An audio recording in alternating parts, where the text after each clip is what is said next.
Acts. Acts chapter 14, verse 23. It says there, praise God, hallelujah. It was the first journey of Paul and Barnabas. Praise God. Acts chapter 14, verse 23. And when they had ordained them elders in every church, and had prayed with fasting, they commended them to the Lord, on whom they believed. The key word there is commended them to the Lord.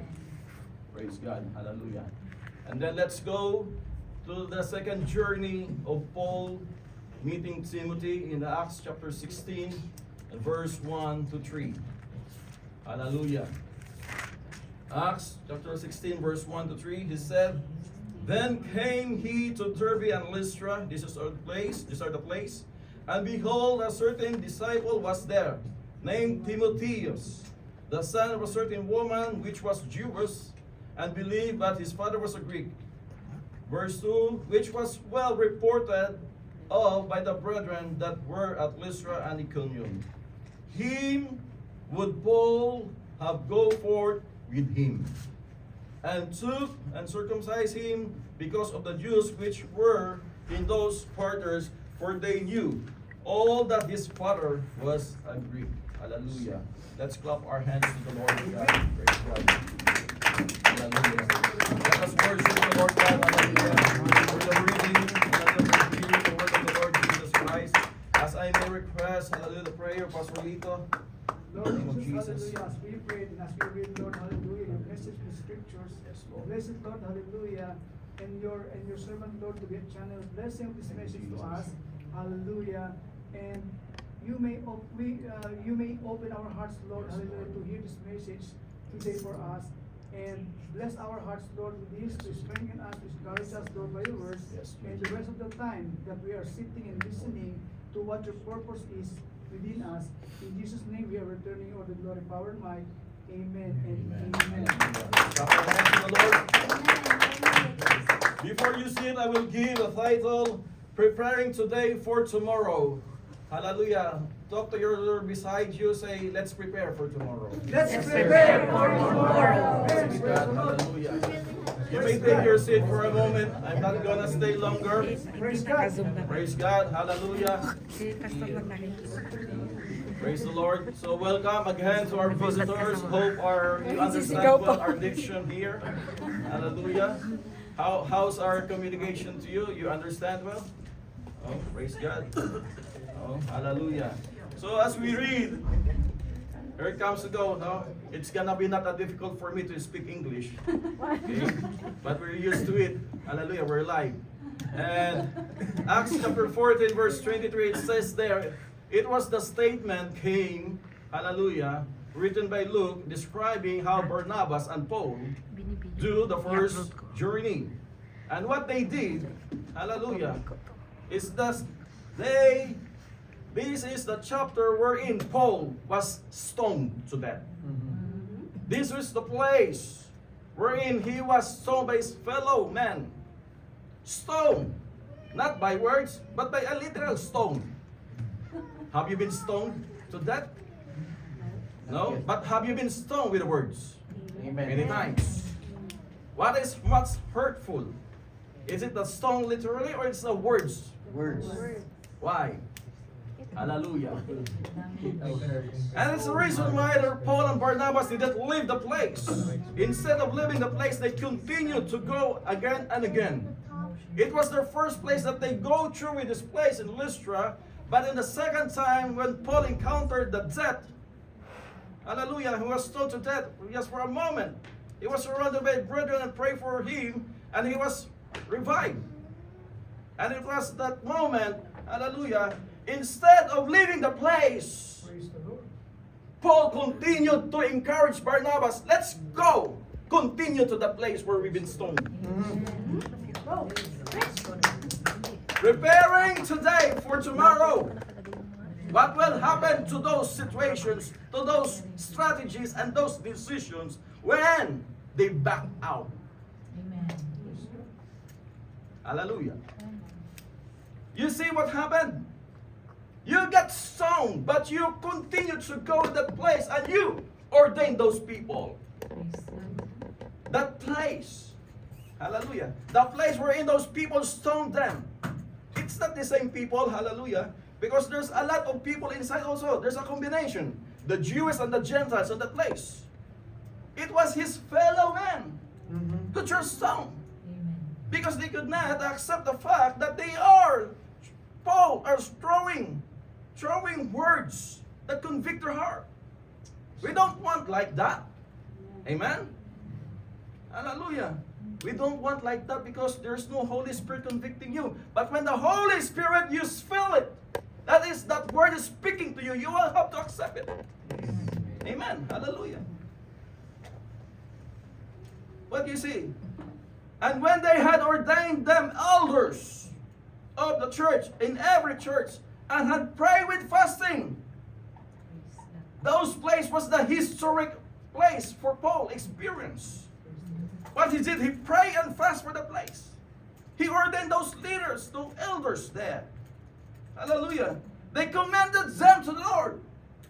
That was the biggest thing that he made. Commended them to the Lord, not cursing them to the Lord. Commended them to the Lord. Yes. Hallelujah. He wants to see the vision of God, not the bitterness of his heart. Amen. Hallelujah. On whom they believe. They believe each other. Hallelujah.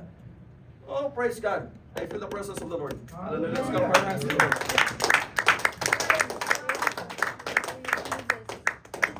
We're not yet into the introduction. Hallelujah. Preparing today for tomorrow, mga kapatid. Hallelujah. As the name implies here of our fellowship, Apostolic Life Center Fellowship.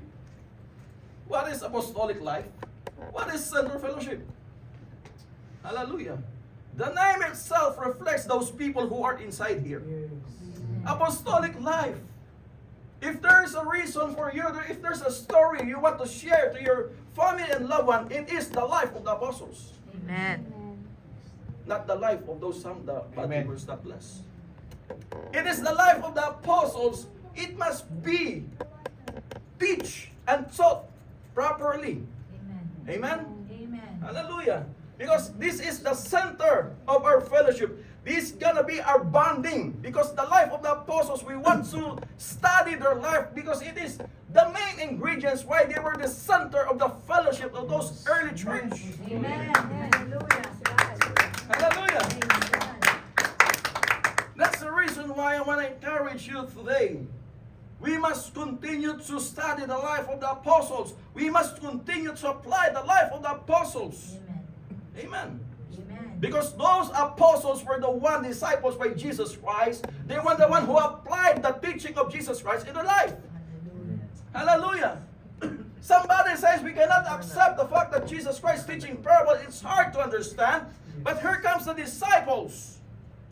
They understand it and they perform it 100% effectively and efficiently. Amen. Thanks to our Bible study. Hallelujah. It has been taught here that we understand how the apostles performed the teaching of Jesus Christ. The same thing as here of us right now. Are you apostles? Amen. Are you apostolic? Amen. The church living in the early church is the same church living today. Amen. Let's come hands to the Lord. Hallelujah. And here comes another journey. Then they came to Derbe and Lystra again. Hallelujah. Walang kadala-dala yung Pablo na ito. Oh? And he is not afraid of what will happen to him because he is driven. He was driven by the Holy Spirit of God. Hallelujah. That's a principle. You could not go on soul winning without leading of the Holy Spirit. That is very important to have a prayer and fasting. You cannot knock on the door without a prayer and fasting. Let's go. Hallelujah. Hallelujah. That's the right principle. With the right motive. Let the Holy Spirit check your intention first before knocking on the door. You're not aiming for the arms or the money. You want to save that soul inside the church. We want to prepare for tomorrow. We need to prepare today for tomorrow. Amen. Hallelujah. Hallelujah. Praise the Lord. Hallelujah. We are in a critical point. Praise God. Who got that point? Who got understand that? Amen. We are in a critical point. Amen. You understand that? Yes. Who knows your future? Who knows when you're gonna be your last day today? Amen. Who knows who's going to take your position? Who knows who's going to preserve the apostolic doctrine? Amen. Hallelujah. We are in a critical point. You, as a leader, you have experience. A lot of experience here. Kaya nga mga magugulang na tayo eh.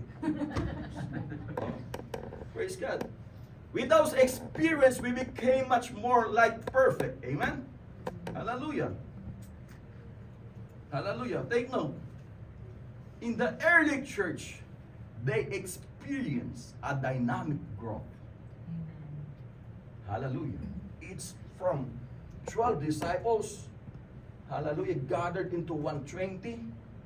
And then from 120, they received the Holy Spirit. They spread out to 3,000. Amen. Hallelujah. That's the dynamic growth. Not just a dynamic salary. You started from here. You go from here. You want from here. 7,000. We don't want, hallelujah, the material. We want the increase of the soul. Amen. Amen. Jesus Christ. Let's clap our hands to the Lord. Because they know. Hallelujah, what's the secret? Because they know how to prepare the leaders. Praise God. They know how to prepare the leaders. Amen. Hallelujah. They sought out an appointed, capable man to lead each church. Hallelujah. Praise the Lord. Yes. Jesus. When Pastor Lito and I is not available, who's gonna stand?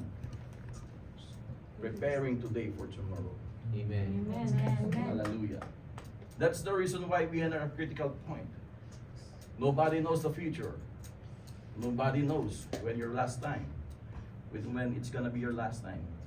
We have been entrusted with a great responsibility to impact our world. Amen. Our world, not the world. Praise. It is our world.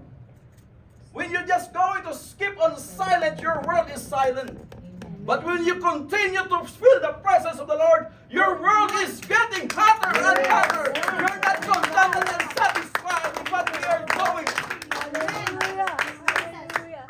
Hallelujah. Our world, we are speaking about our world. Amen. Because Jesus could not save the world. Yes. Hallelujah. We're talking about our world. Hallelujah. You just focus on your world. Of what you can do. Hallelujah. We must prepare to become of what we are called to be for the next generation. Hallelujah. Hallelujah. Amen. Next generation we're talking about. Who's gonna live after 100 years here? No one. Who's gonna live? Who's gonna stay after 50 years here? We don't know. Hallelujah. That's the reason why we want to prepare today for tomorrow. Hallelujah. In order, hallelujah, for us to build a strong, well-equipped, the empowerment of the church, hallelujah, we must continue to train new leaders and discover new talents inside the church. Amen. Hallelujah. Hallelujah. Are you good enough? You have gift and talents? Why don't you share it? Amen. Hallelujah. Don't keep it. Amen. Especially if you have the special talent and gift in soul winning. Praise Don't God. keep that. Hallelujah. Share it. Don't be foolish. Don't be selfish. Amen. Don't be just, I can do it alone. Share. Hallelujah. What's the gift and talents given to you by the Lord Jesus Christ? Remember, you're just an instrument used by the Lord. Amen. What will happen to the times when you are not capable anymore to stand? You need to impact, to pass it. Praise the Lord. Hallelujah. That's the reason why we must continue. Hallelujah. To train new leaders and discover the new talents. Because wise leader plan for the next generation. Amen. Yes. Hallelujah. Amen. God. Praise God. Are you wise enough? Hallelujah. Amen. Then you're a leader. Amen. Hallelujah. Wise leader plan for the next generation. They continually train others to take their place. Praise Hallelujah. Thank you, Jesus. We are continuing other people to take our place. When we are sick, somebody has to stand there. Yes. Praise God. When we are not available anymore, somebody has fulfilled with the Holy Spirit. We're gonna stand here. Praise God. Hallelujah. Praise the Lord. Hallelujah. Hallelujah. They must, hallelujah, leaders, see that your replacement have the best possible training to give them every opportunity for success. Amen. When you are teaching them, teach your best thing that you can Praise teach them. God. Don't reservation. Give the best thing that you can give to them. Amen. Train them the best that you can. Amen. We are producing not a good leaders. We are producing the best leaders that you can produce out of yourself. Praise God. Praise God. Hallelujah. Praise God. Hallelujah. You must have to give them proper preparation. We must have a careful mentored successor that can step in when the leader is no longer in that position. Amen. Hallelujah. That's the reason why there is no success without successor. Amen. Praise That's God. right. How could you say you're a success? Hallelujah, without a successor. Hallelujah. Just like Apostle Paul, he is a good example of leaders who consistently disciple the successors. Praise God. That's right. Paul's theme is faith, Hallelujah. and by faith nothing can stop me. Amen. Even that, no one can stop me. It is the leading of the Holy Spirit to drive me wherever I go. I should not stop wherever the Holy Spirit wants me to go. It is by faith.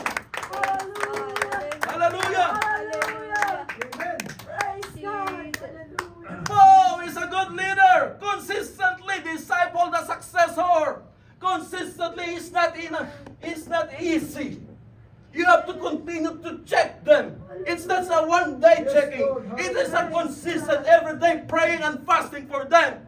You have to kneel it unto the Lord for your disciple.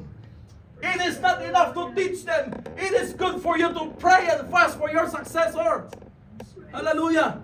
Especially if you have children. Amen. Hallelujah. Don't say it that you can stay with them for the whole year's whole time. You need to continue to train them the best that you can. Praise God. Hallelujah. Paul sought out men with potential and prepared them to continue the ministry after he was gone. Hallelujah. Praise God. Hallelujah. 2 Timothy 2, verse 2. And the things that thou hast heard of me among my witnesses, the same commit thou to faithful men. Hallelujah.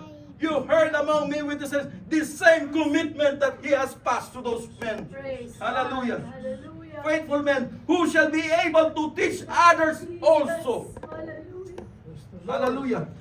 That is the reason why we put this name Apostolic Life. Because we want to live how Apostle Paul delivered those things. Amen. Praise God. Hallelujah. Paul sought out men with potential. Hallelujah. With training concerning training successors. Thank you, Jesus. And for the moment, hallelujah, from this moment, my friend, my brother, my beloved, we are leaders who are going to take that responsibility. Yes. Hallelujah. Hallelujah. Praise We need to begin looking for someone who we can mentor as our successor. Praise God. Hallelujah. Are you good in music? Are you good in evangelism? Train somebody who's gonna take your position when you're not available. Yes. Hallelujah. Hallelujah. You must realize that the privilege of filling a leadership role is not a lifetime appointment. Yes. Amen. Take it, hallelujah, or leave it. Your life is not going to be permanent here. Your life is just only, hallelujah, temporary. Sometime they may call upon to fill another. heavier Praise leadership God. responsibility. Hallelujah. Hallelujah. That's the heavier leadership responsibility. If you don't know who's gonna be your successor, Hallelujah. hallelujah, it's gonna be a burden. Will they be able to accept this responsibility if they have not been trained as a successor? Who's gonna accept to play this music guitar if they have not been trained Hallelujah. to play this?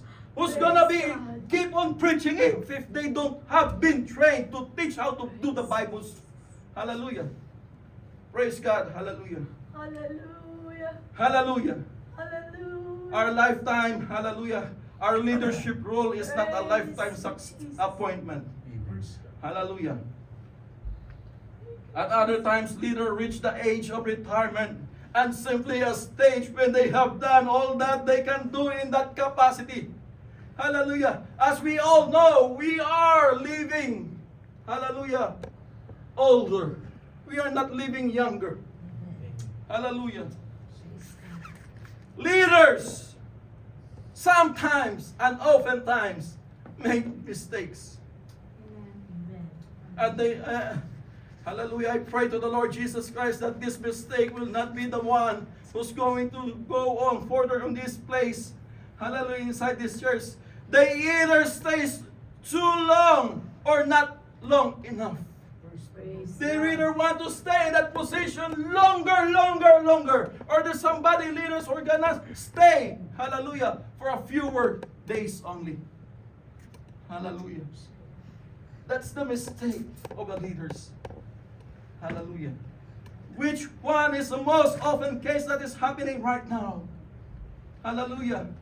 You are right if you said leaders often stay too long.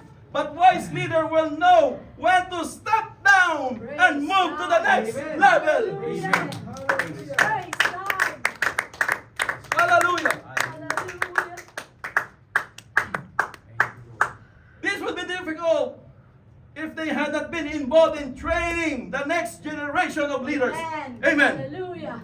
Hallelujah. They may feel who else could lead better than I do. Praise God. Come on, right?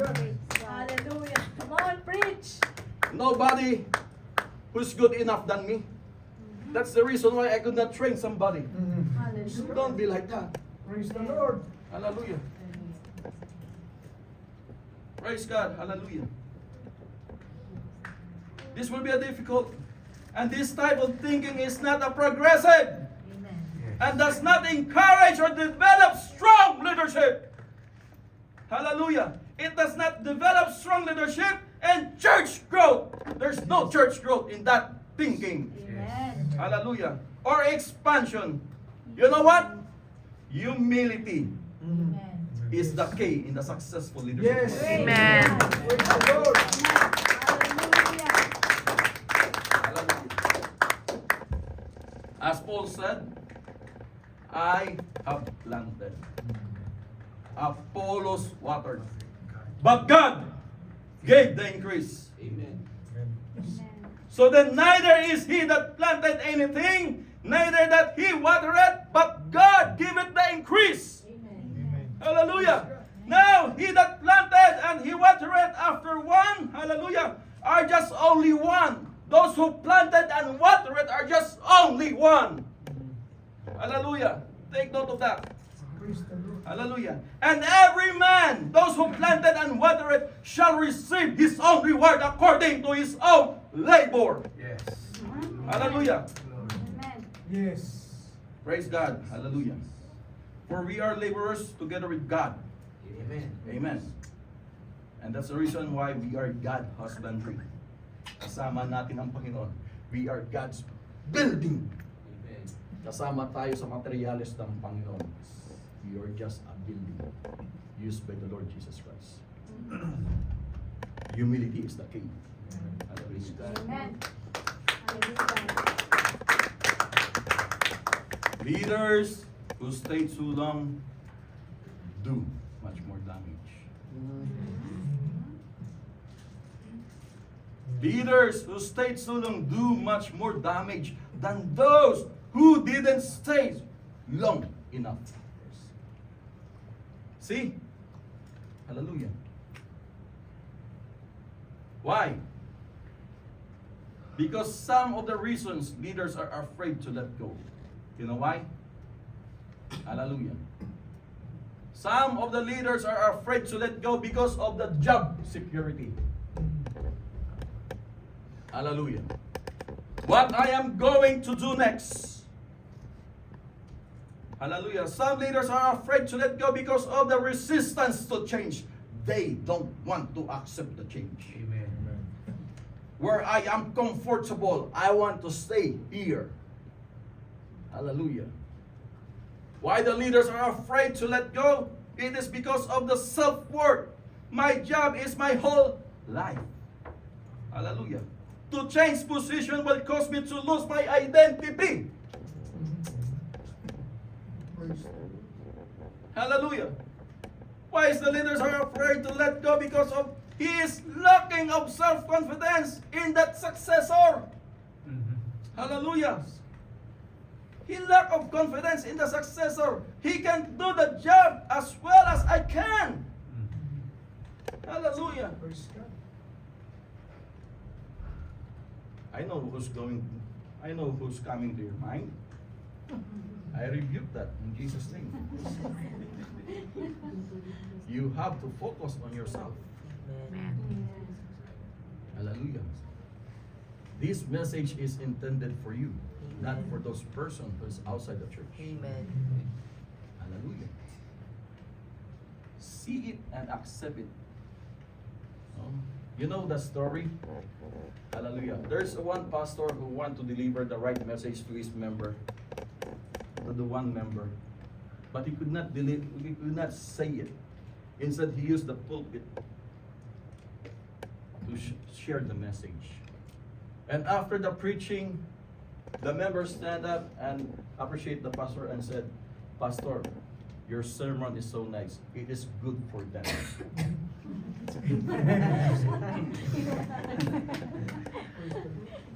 And the next time the pastor are puzzled, the next week, how could he deliver the right message to that person? Next week, calamity come, weather condition, heavy rain, and there's only one member who came to the church, and that is the only member. And the pastor said, "Praise the Lord! It is my right time, hallelujah, to say the right message to him." You know what happened? The pastor exhorted more. And when the pastor finished the preaching, he stand up again, the member, and congratulate the pastor. And he said, "Pastor, your preaching is so nice and powerful.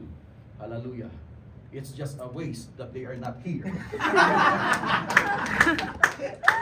Praise God. Still the pastor. See? You need to pray. Hallelujah. Amen. Because the member's heart is so hard to accept the fact. Hallelujah. Before we preach, we have to pray. Before we train to have a good successor, we have to pray and fast for that person. Praise God. Amen. Hallelujah. Sister Sharon and I are praying to have a baby. Hallelujah. And that baby, we need to, hallelujah, to pray and fast for this. And if that baby is come, hallelujah, blessed by the Lord to us, we need to cultivate that. Amen. Amen. Hallelujah. We need to train them as the best as we can.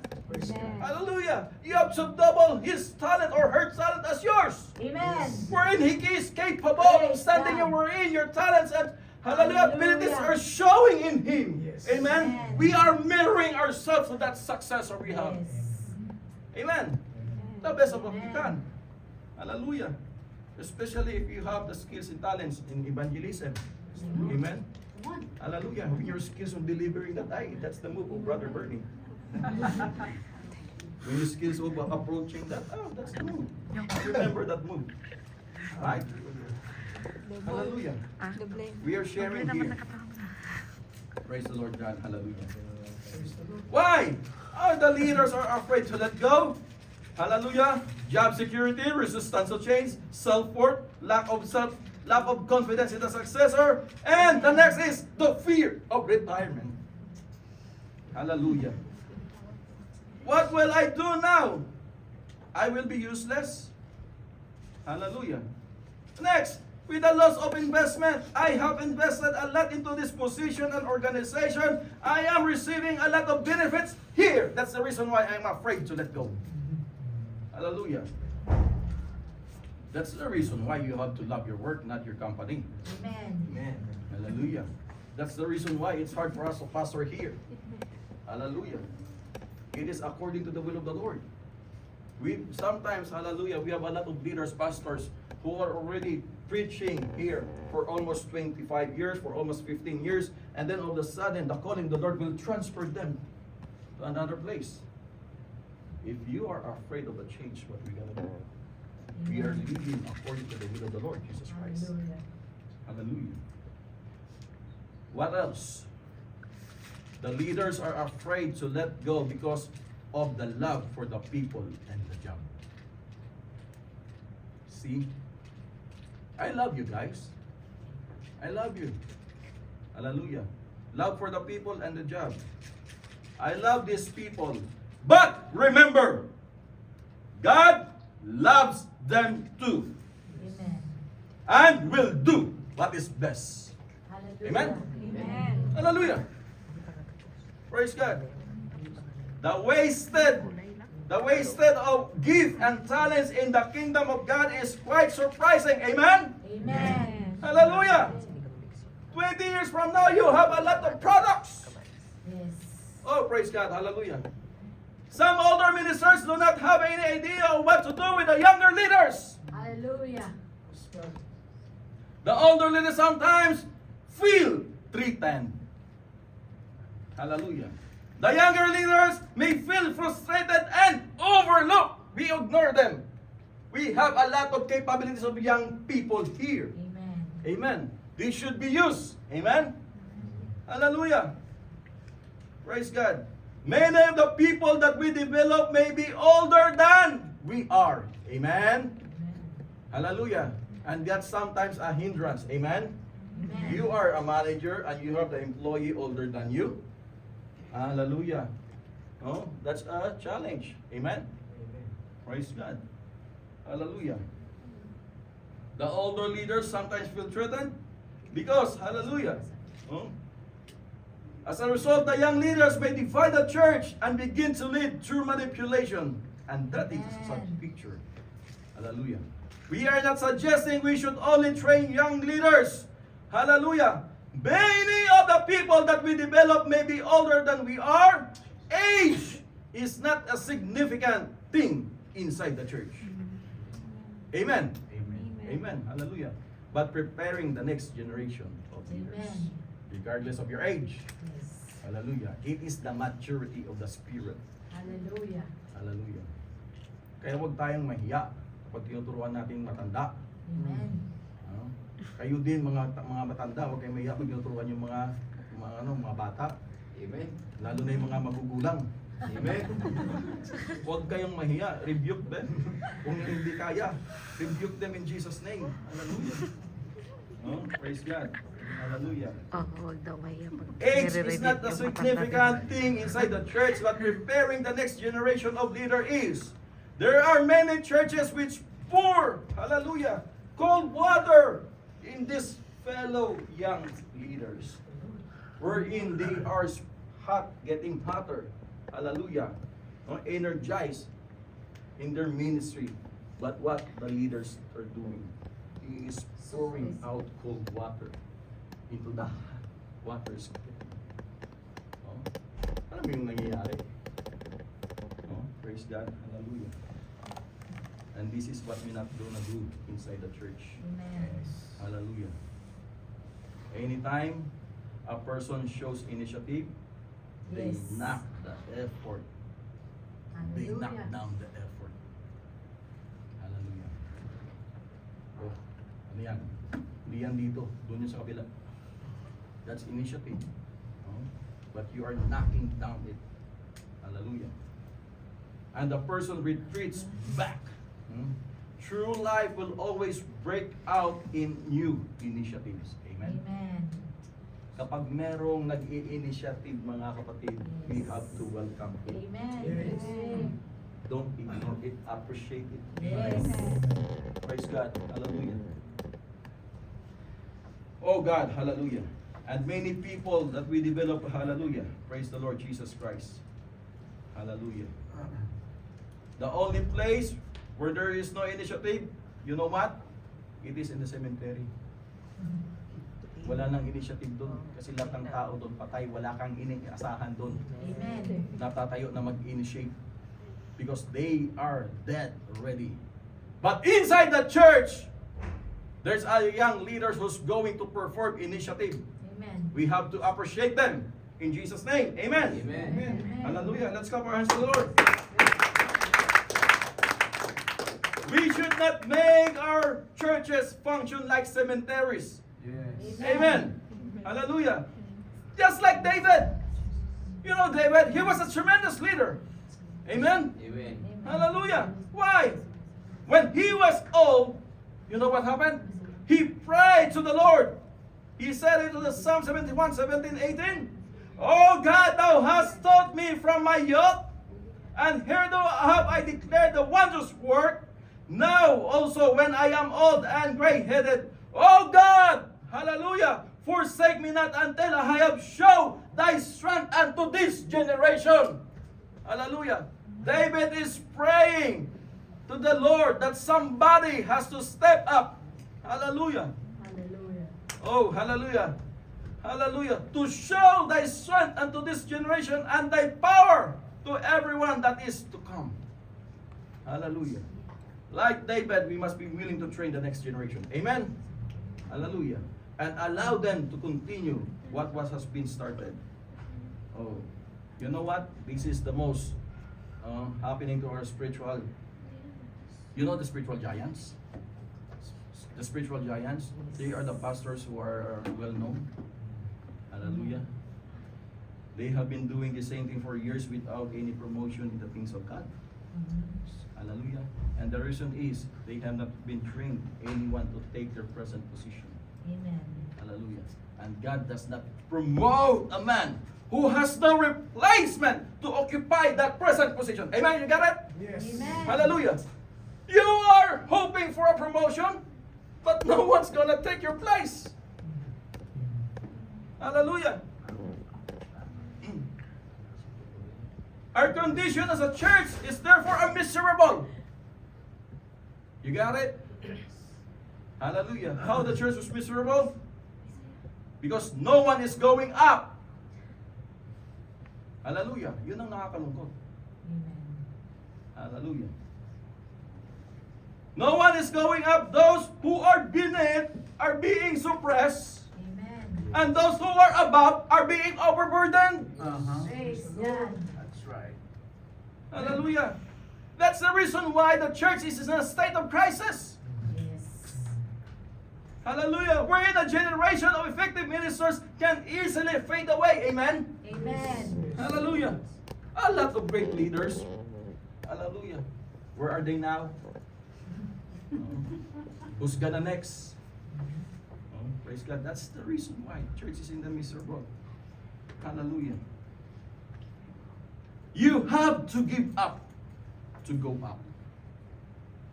You have to give up to go up. Amen. Amen. Hallelujah. You have to give up that position for you, for Jesus Christ. Hallelujah. Leaders cannot remain on the same level if they want to go on a higher level. Amen. You got the point? Hallelujah. Praise God. Hallelujah. They cannot move to the next level until they have trained someone to do what are they doing. It has been said, the road to the next level is always uphill. Oh God, hallelujah. Praise God. That's the reason why you have to train the next generation. Amen. And it's not gonna be always easy. Amen? Amen. Hallelujah. But it is crucial for the ongoing success of any endeavor. Amen. Praise God. And God would help us here in doing those things. Amen. Hallelujah. See, our national leaders, you have to see in the news, hallelujah, in some countries also, hallelujah, want to stay in the office until they drop dead. Amen. The national leaders. Hallelujah. They want to stay in the position until they are dead. In what country you hear that? Is it here happening here? Hallelujah. Hallelujah. Praise God. Hallelujah. And when they are dropped dead, nobody has been prepared to take over from them. Amen. That's the miserable. And it is the same inside the church. The leaders, the church leaders, must have copied the pattern from our national leaders. Amen? Amen. Kaya nagkakaroon ng kasi kinokopya natin yung sistema ng national leaders. Iba ang sistema ng Book of Acts. Amen. Hallelujah. Magkaiba yun. Anong religion ang gumagaya nun? No other than Roman. Because Roman wants to have the government and the religion at the same time. Yes. You cannot put together the government and religion. Amen. You have to set it aside. Yes. You should not copy the strategy of the national leaders. You should have to study the book of Acts. Okay? Let's clap our hands to the Lord. Hallelujah. I'm wondering why if you understand my English here. Hallelujah. Oh, praise God. Hallelujah. The church today need leaders who are able to disciple young leaders. Amen? Amen. Are you a leader? Amen. Hallelujah. Praise God. Hallelujah. And prepare them. Not just a leader of tomorrow, but as a God's servant to serve today. Amen? That's the wonderful thing. You should not just develop a successor to be your mentor, but instead, he must also be a servant of God. Amen? Hallelujah. Alam mo bakit? Kapag tinitrain mo at ang tinitrain mo ay makapin niya ang magandang ugali kasama ang masamang ugali, balda na. Hallelujah. Delikado na. That's the reason why you need to establish that he is really the servant of God. Not your servant. Amen. He is the servant of God. Not your servant. You have to make sure on that. Hallelujah. Jesus Christ.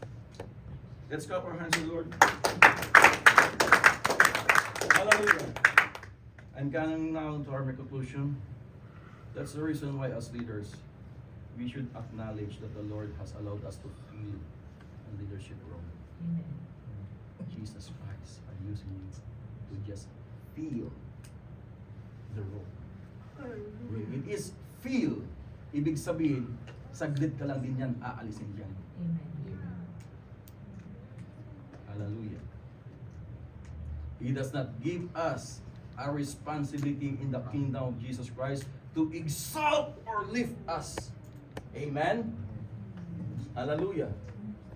But God expects the leaders to humbly serve His people. Amen. That's right. Hallelujah. Praise God. He also expects us. Jesus Christ is also expecting us to pass our responsibility to another in His right timing. Amen. Amen. Hallelujah. Praise God. For promotion cometh neither from the east, nor from the west, nor from the south, but God is the judge. Hallelujah. He put it down one and set it up another. Hallelujah. Psalm 75. Praise God. Just like John the Baptist, who enjoyed the fantastic response of his leadership and ministry. Amen? But however, when Jesus Christ came on the scene, John the Baptist, he must increase, but I must decrease. Praise God. Lord. Hallelujah. Just like Elijah is a good example of leadership also in the New Old Testament. Hallelujah. That was a well transition, as we call it. Because he trained Elijah. He trained Elijah to reproduce himself. Hallelujah. In that person. And, hallelujah, he left that mantle of leadership to Elijah. Hallelujah. Oh God, hallelujah. I feel the presence of the Lord speaking to us right now. Hallelujah. God added a double portion of His anointing. Amen. Hallelujah. Can we stand right now? Praise God. Hallelujah. Apostolic Life Center Fellowship.